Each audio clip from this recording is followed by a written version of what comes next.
खरं तर हे स्मारक याच्या आधीच व्हायला पाहिजे होतं.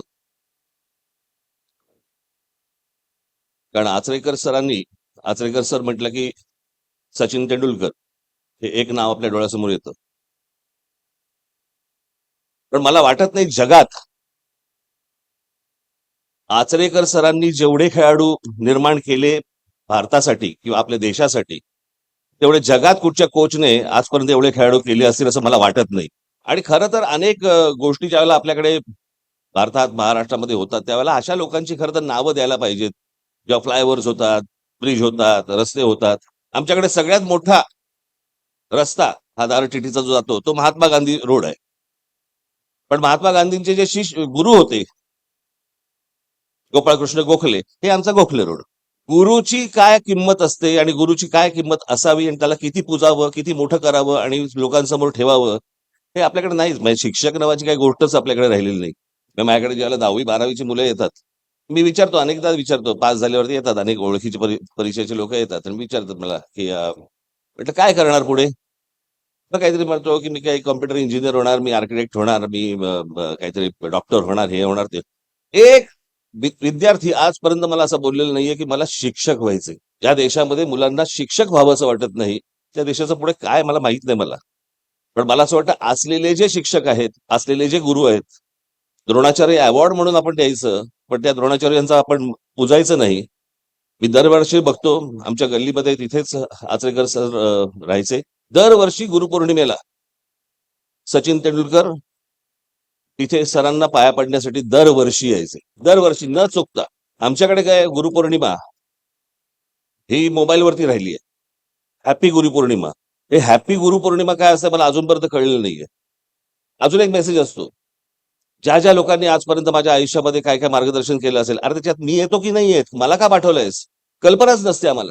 पण गुरु नावाची जी गोष्ट असते ही गुरु जपणं हे मला असं वाटतं सगळ्यात महत्वाचं आहे. आचरेकर सरांचं योगदान इतकं मोठं आहे की इथे काहीतरी स्मारक व्हावं, काहीतरी गोष्ट व्हावी असं मला मनापासून पहिल्यापासून वाटत होतं. मी आमच्या सुनील रमणी यांच्याशी मी बोललो आणि त्यांना मी सांगितलं की असं असं आपण एक स्मारक करूया. पण मला आता इथे आचरेकर सरांचा पुतळा नको होता, कारण पुतळे खूप झालेत आपल्याकडे. मी म्हटलं काहीतरी वेगळं करू आपण, की त्याच्यातनं काहीतरी आचरेकर सरांची एक आयडेंटिटी, त्यांचे एक कॉन्ट्रीब्युशन या सगळ्या मुलांना पण कळेल पुढे येणाऱ्या. आणि म्हणून मी त्या प्रकारचं स्मारक केलं की जिकडे स्टम्प्स आहेत, पॅड्स आहेत, ग्लोव्ज आहेत, बॉल आहे, हेल्मेट आहे, सगळ्या गोष्टी आहेत. आणि त्या बॅटवरती आचरेकर सरांची एक टोपी आहे. ती जी टोपी होती, ती कॅप होती, जी कॅप ती आचरेकर सरांची आयडेंटिटी होती. आज मला असं वाटतं की क्रिकेटही बदललं, सगळ्याच गोष्टी बदललेल्या आहेत.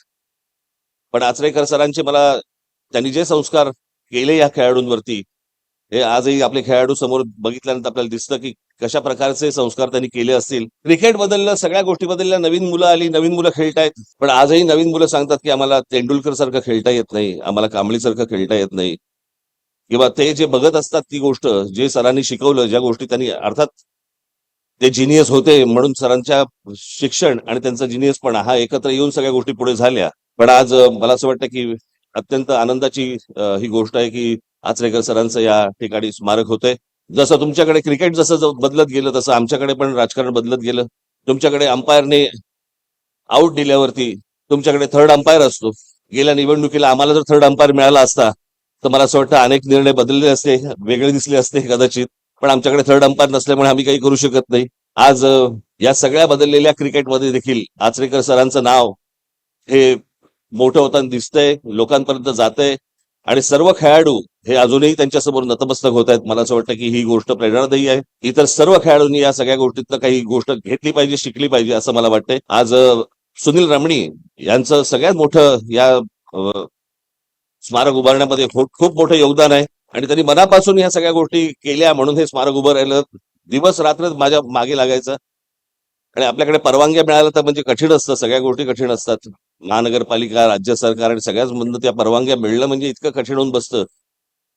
आपल्याकडे काय आहे, अनधिकृत करायला गेलात ना तर त्यांना परवानगी लागत नाही, पण अधिकृत करायला गेलात की खूप परवानग्या लागतात. कळलं. तर त्याच्यामुळे अधिकृत करताना जरा बराच वेळ गेला. खरं तर हे अगोदरच खूप अगोदर व्हायला पाहिजे होतं. पण आज सरांची जयंती आणि या जयंतीच्या निमित्ताने मी सचिन तेंडुलकर यांना मी विचारलं, म्हटलं 3 तारखेला सरांची जयंती, त्या दिवशी आपण करूया का. त्या दिवशी त्यांनी तात्काळ हो म्हटलं. आणि मी सचिन तेंडुलकर यांचे देखील मी आभार मानतो. आणि आज आपण सर्वजण जाताना ते स्मारक बघाल आणि आपल्याला देखील सर्वांना ती स्मारक आवडेल अशी एक आशा अपेक्षा बाळगतो. आज खरं तर या रांगेमध्ये मी चुकीचा खेळाडू आहे, पण तरी मी बसलोय किंवा मला बसवलंय असं समजा. पण आज तुम्ही सगळेजण इतक्या मोठ्या संख्येने आलात, मी अत्यंत आपला आभारी आहे. धन्यवाद.